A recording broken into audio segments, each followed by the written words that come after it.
Okay, so YouTube, I thought I'd do a follow-up review after I've used this for a couple months on the Canon HFR 400. I will say I really like it. Like I said before, I do have the 7D and all the lenses, and I have Canon 5D Mark III, and I've been doing some video stuff with that as a photographer, kind of becoming a hybrid video storyteller as well. And so anyway, I have this, and what I've used it for is really as a backup. I've also used it for my family stuff. Using it at 60p on my daughter's soccer images, it looked great.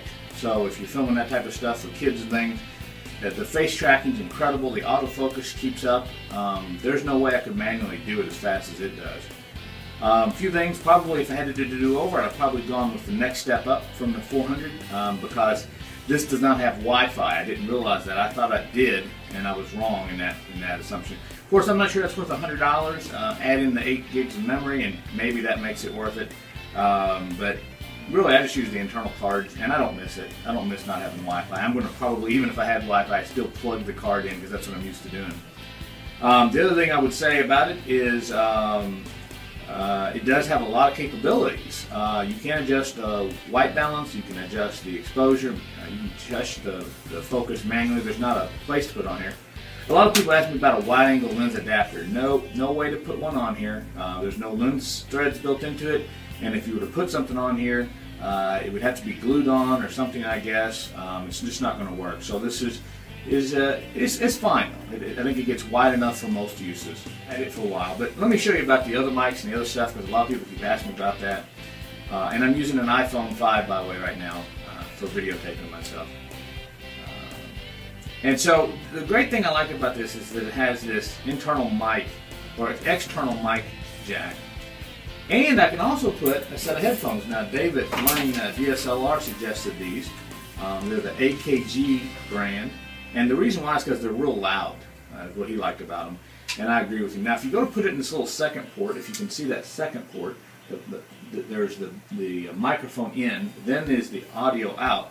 You have to tell it in the camera that you're now using that as a headphone jack. The default is set so that when you play back, you hear a little speaker. So you have to convert that when you're doing it.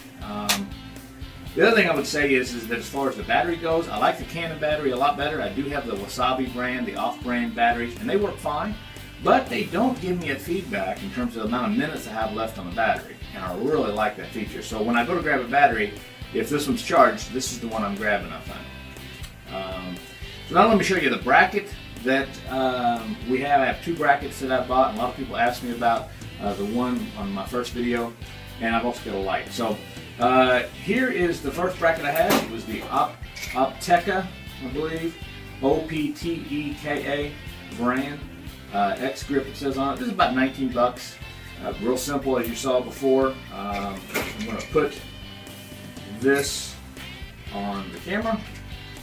Just screw it on like so. And the great thing about it is that I can put one device on top, whether that be a light or a mic. And it has little feet, so it's real good about that. Now, if you have a tripod mount that's kind of lateral, it goes this way, then you could probably put that on and still be able to put this on a tripod. But it seems like with my tripod, these legs want to hit it. So I looked for a different type of a grip. And by the way, here's how that goes. Real simple. You just put this up here, tighten it down, and you're good to go. And if that's all you need, great, is the mic in that. But I like the idea of maybe being able to put a light on, but this only has the 2. So when I found on Amazon this cheap little bracket for like $8-9 bucks, I'm going to show that to you. And it's a simple L-like bracket that has two hot chip shoes here. And what I did was I took the little tips on these hot shoes and I broke them off. So that way I could not use it on just the left, I could also switch it over here to the right, which is what I use this for. So again, that mounts on here real easy, just like this. And believe it or not, that allows me to get not just the mic, but I can put a light also on. So that plugs in. And then I've got this little light I remember the brand on it, CN160, inexpensive. This thing was like 35 bucks or something like that. Another photographer told me about it. I bought 4 of them, actually using it for some still stuff. Gets real bright though, and it has a diffuser. CN-160 is going to search for that. This is again the Rode microphone, Rode video mic.